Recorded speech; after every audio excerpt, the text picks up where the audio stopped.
Assalamualaikum warahmatullahi wabarakatuh. Perkenalkan, saya atas nama Wahyudi dengan NIM 1211332, salah satu dari anggota kelompok 1. Saat ini saya akan membahas mengenai latar belakang perubahan paradigma waterkultur. Mengingat adanya suatu pergeseran pandangan dan juga perilaku individu, kelompok maupun masyarakat terhadap air menuju pemahaman yang kurang benar. Maka dari itu, reformasi dalam bidang sumber daya air ini sangat diperlukan. Pergeseran pemahaman ini bersifat massal. Maka dari itu, untuk dalam upaya menyadarkan kembali ataupun mereformasi, kita harus juga melakukannya dengan bersifat massal pula, agar dapat menyentuh secara menyeluruh dan menyasar ke setiap individu, kelompok maupun masyarakat. Di pembahasan kali ini, adapun degradasi-degradasi yang termasuk dalam water culture ialah sebagai berikut. Yang pertama yaitu ialah degradasi budaya leluhur tentang air. Pergeseran pandangan dan perilaku pengolahan sumber daya air yang pertama ialah tentang water culture.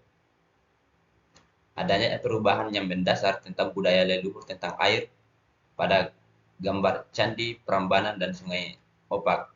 Pada zaman dahulu ketika Rakai Pikatan berkuasa, candi, Prambanan, dan Sungai Opak merupakan kesatuan.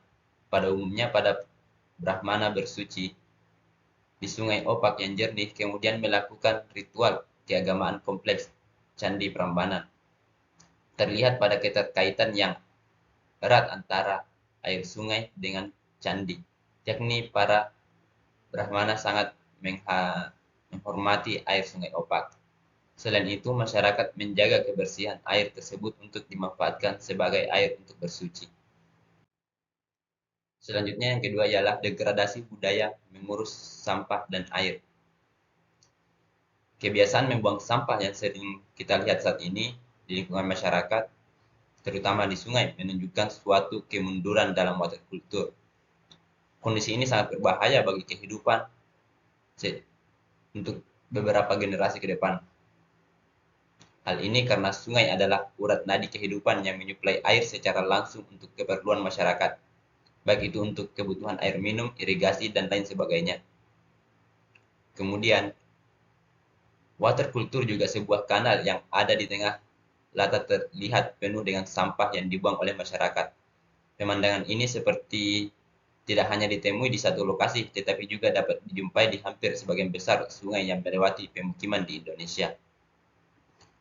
Hal ini menunjukkan bahwa kultur air sudah tercerabut dari masyarakat. Sudah tidak ada lagi hubungan mutualisme dengan air atau dengan wilayah keairan tempat tinggal. Tentu saja kondisi ini sangat berbahaya atas kelangsungan kehidupan kita dalam melakukan aktivitas sehari-hari. Selanjutnya yang ketiga ialah degradasi kesadaran budaya, ekologi, dan morfologi sungai.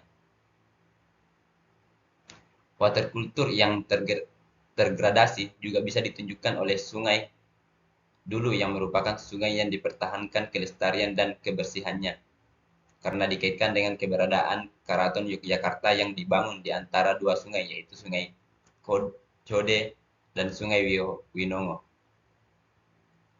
Namun sampai dengan tahun 2009-an, sungai tersebut sudah berubah menjadi saluran dan selokan air hujan yang sempit dengan talud di sisi kanan dan kiri. Hal tersebut menunjukkan terjadinya degradasi relasi antara masyarakat dan sungai tersebut. Masyarakat secara suksesif dan terus-menerus mendesak sungai sehingga lebar sungai mengalami penyempitan hingga 30% dari ukuran semula. Selain itu juga daerah sempadannya sudah dipenuhi dengan rumput, rumah penduduk, bahkan beberapa hotel telah dibangun di sekitar sempadan sungai tersebut. Kemudian yang keempat ialah degradasi budaya membuat dan memelihara sumber air danau. Sebagaimana yang tampak terlihat, situasi yang antagonis, yakni upaya untuk memperbaiki danau dengan cara membangun talud mengelilingi danau yang bersangkutan, justru menyebabkan danau atau telaga tersebut menjadi cepat mengering. Hal ini merupakan suatu kesalahan besar yang perlu diperbaiki dan direformasi melalui reformasi konsep pengolahan sumber daya air, danau, embung, dan situ. Situasi antagonis yakni tentang rencana pembuatan sudetan Citandui pada tahun 2004 untuk mengurangi sedimen di danau segera anakan. Upaya itu sebetulnya bersifat kontradiktif karena menyelesaikan sedimen dengan membuang sedimen ke tempat lain. Selanjutnya yang kelima ialah degradasi budaya memanen air hujan. Memanen air hujan atau rainwater harvesting merupakan salah satu pemanfaatan dan pengolahan sumber daya air yang perlu dikembangkan di Indonesia. Volume air yang ditampung dari air hujan ini sangat besar dan bisa dimanfaatkan oleh masyarakat untuk persediaan air bersih. Namun kenyataannya sebagian besar masyarakat belum memanfaatkan air hujan. Hanya beberapa daerah-daerah tertentu, itu pun daerah-daerah yang memang sangat krisis air dan sangat kekurangan air, yang sudah memanfaatkan air hujan. Oleh karena itu, perlu dilakukan suatu reformasi terhadap pola pikir masyarakat agar kedepannya bisa memanfaatkan air hujan. Selanjutnya yang keenam ialah degradasi antisipasi perubahan iklim. Pada pemanasan global berkaitan erat dengan perubahan iklim. Perubahan iklim yang terjadi sekarang ini dapat dilihat dari kenaikan temperatur rata-rata. Temperatur udara rata-rata, misalnya di kota Yogyakarta dan kota-kota lain di Indonesia, mulai menunjukkan kenaikan yang signifikan. Hal ini merupakan suatu pertanda perubahan iklim, namun masyarakat Indonesia sampai sekarang ini secara sosial belum mempunyai rencana maupun perilaku untuk menghadapi perubahan iklim tersebut.